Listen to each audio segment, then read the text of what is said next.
पूरी दुनिया में जब रूस अकेला पड़ा हुआ है, जब रूस के खिलाफ अमेरिका और यूरोप ने पूरी ताकत लगा रखी, जब रूस पर अलग अलग तरह के प्रतिबंध लगे हुए हैं, जब रूस को यूक्रेन युद्ध लड़ने के लिए कर्ज लेना पड़ रहा है, मैंने आपको बताया था रूस ने एक लंबे अरसे के बाद मार्केट से कर्ज लिया है, ये रूस की हालत हो गई। और ये जो अमेरिका, यूके, यूरोप, ये लोग क्या चाह रहे हैं, यही हाल हो रूस का, सब छोड़ दें उसको ताकि वो तड़पे और आए अमेरिका और यूके के शर्तों पर बात करें। ऐसे हालात में अगर दुनिया में रूस को अमेरिका और पश्चिमी देशों से कोई बचा रहा है तो वो देश है भारत, इंडिया, अपना इंडिया। रॉयटर्स न्यूज एजेंसी की एक रिपोर्ट आई है जिसके मुताबिक अमेरिका और यूरोप के देशों के लगाए आर्थिक प्रतिबंध को झेल रहे रूस ने भारत को 500 से ज्यादा सामानों की एक लिस्ट भेजी है जिन्हें रूस भारत से मंगवाना चाहता है। मतलब ये हालत हो गई है कि जैसे आपका कोई रिश्तेदार है और मान लीजिए, नहीं होता कई बार, उसने किसी ने भाग के शादी कर ली, परिवार ने बॉयकॉट कर दिया।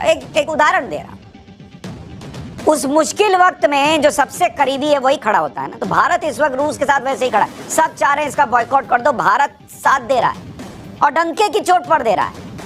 और इसीलिए रूस ने वो 500 सामान की लिस्ट किसी और को नहीं भेजी, भारत को भेजी है कि मदद कीजिए बॉस, ये चाहिए हमको। इन सामानों की लिस्ट में गाड़ियों के पार्ट से लेकर हवाई जहाज और ट्रेन के पार्ट्स तक शामिल है। जिस बड़े पैमाने पर रूस भारत से प्रोडक्ट मंगा रहा है वो कोई मामूली बात नहीं है, ये बहुत असाधारण है। इससे आपको पता चलता है कि रूस की हालत क्या हो गई है और इससे आपको यह पता चलता है कि भारत आज की तारीख में कितनी बड़ी शक्ति है दुनिया में कि उसको कोई डिक्टेट नहीं कर सकता। और रूस को लगता है कि अमेरिका, ब्रिटेन, यूरोपीय देश, इनको इग्नोर करके मेरे साथ कोई दोस्ती निभा सकता है तो वो इंडिया कर सकता है, नरेंद्र मोदी कर सकता है। रूस में वहां की इंडस्ट्री और ट्रेड मिनिस्ट्री ने अपने देश की कंपनियों से कहा है कि उन्हें जो भी रॉ मटेरियल चाहिए, इक्विपमेंट चाहिए, उसकी एक लिस्ट दो। इस रॉ मटेरियल और इक्विपमेंट को भारत से मंगवा रहे हैं। जैसे रूस की कार इंडस्ट्री की तरफ से 14 पन्नों की लिस्ट भेजी गई है जिसमें उन पार्ट्स के बारे में बताया गया है जिनकी जरूरत कार मैन्युफैक्चरिंग में होती है। पिस्टन है, ऑयल पंप है, इग्निशन कॉइल्स है, जैसे इंजन कंपोनेंट्स के अलावा बम्पर्स, सीट बेल्ट, सब इंडिया से जा रहा है। एयरक्राफ्ट और हेलीकॉप्टर के लिए 41 आइटम्स की लिस्ट भेजी गई है जिसमें गियर कंपोनेंट्स के अलावा फ्यूल कम्युनिकेशन और फायर एक्सटिंग्विशिंग सिस्टम भी है, आग बुझाने वाला सिस्टम। इसके अलावा रूस का तेल भी भारत लगातार खरीद रहा है, ये मदद तो दे ही रहे हैं। इंडिया लगातार रूस से तेल भी खरीद रहा है और एक अनुमान के मुताबिक अगर आप चलिएगा तो क्या हालत है इस वक्त आप देखिए। नवंबर के महीने में, जिसमें इस वक्त हम हैं, आज आखिरी दिन है नवंबर, रूस से भारत ने 10 lakh barrel per day, 10 lakh barrel प्रतिदिन, पर डे कच्चा तेल लिया है। Per day boss, per day हम ले रहे हैं। उधर अमेरिका कह रहा है ये आप क्या कर रहे हैं, ब्रिटेन कह रहा है ये क्या कर रहे हैं, हम उधर उसको कोने में दबा रहे हैं, आप जो है मदद किए जा रहे हैं, हम ले रहे हैं। बहुत क्लियर है, ये लड़ने का वक्त नहीं है। तुम लोग उकसा के लड़ रहे हो, तुम अपना देखो, हम अपने देश के लोगों को देखेंगे ना। भारत का स्टैंड क्लियर है और इससे रूस भारत का टॉप ऑयल सप्लायर बना हुआ है और रूस की आर्थिक हालत जो है उसमें ये भारत का योगदान है। अगर ये तेल खरीदना भारत बंद कर दे तो रूस के लिए बहुत दिक्कत हो जाएगी। तो ये दूसरी मदद भारत कर रहा है। रूस के बाद इराक आता है जहां से भारत ने नवंबर में 9,60,000 इराक से लिया है, 9,60,000 बैरल पर डे कच्चा तेल खरीदा है। 1 नवंबर से 15 नवंबर के बीच भारत ने रूस से $730 मिलियन यानी करीब 5800 करोड़ रुपए का कच्चा तेल खरीदा है। 5800 करोड़ का। इससे पहले अक्टूबर में रूस ने भारत को कच्चे तेल की कुल जरूरत का 22% रूस ने दिया था अक्टूबर के महीने में। तो तुम हमें ज्ञान दे सकते हो लेकिन हम ज्ञान लेने के मूड में है नहीं। ये इंडिया ने क्लियर कर दिया। हम इस वक्त रूस से तेल लेने के मूड में, क्योंकि इसकी हमको जरूरत है। हम इस वक्त रूस की मदद करने के मूड में, क्योंकि उसने हमेशा हमारी मदद की है जब जब हमको जरूरत पड़ी, और बिना शर्त के मदद की है। अमेरिका जैसा फायदा देख के मदद करने वाला देश नहीं है वो, तो इसलिए वो दोस्ती तो भारत निभा रहा है।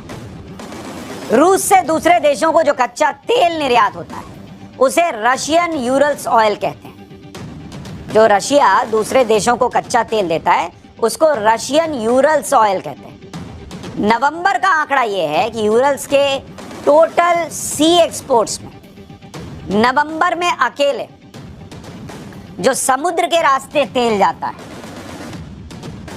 नवंबर में वो रूस से कच्चा तेल जो रूस भेज रहा है समुद्र के रास्ते, उसमें भारत ने अकेले 40% तेल खरीदा है रूस से। देख रहे हैं आप, ये तब है जब अमेरिका नाक रगड़ कर थक गया कि भैया रूस से मत लो तेल, हम ले रहे हैं 40% तेल समुद्र के रास्ते से जो रूस भेज रहा है। दुनिया में 100% में से 40% हम ले रहे हैं, इंडिया ले रहा है। डंके की चोट पे चल रहा है बॉस। और रूस से तेल खरीदना सस्ता भी है, क्यों नहीं लेंगे। 3 दोस्त हैं, 4 दोस्त हैं, 2 ने आपस में लड़ाई ले ली, तुम आपस में लड़े हो, हम क्यों बंद कर दें यार। हमारी बातचीत चलेगी। ऐसा होता है ऑफिस में? नहीं होता। ऐसा होता है स्कूल में, बच्चे करते होंगे। अभी हम अपना देखेंगे, तुम्हारा देखेंगे। तुम दोनों आपस में लड़ लीजिए, मान लीजिए 3 दोस्त है, 2 आपस में लड़ लिए, हमको उससे नोट्स लेना है एग्जाम में पास होने के लिए, हम दोस्ती तोड़ ले। उसने मुझसे तो लड़ाई की नहीं है और तुम जबरदस्ती उसको जो है रगड़े जा रहे हो।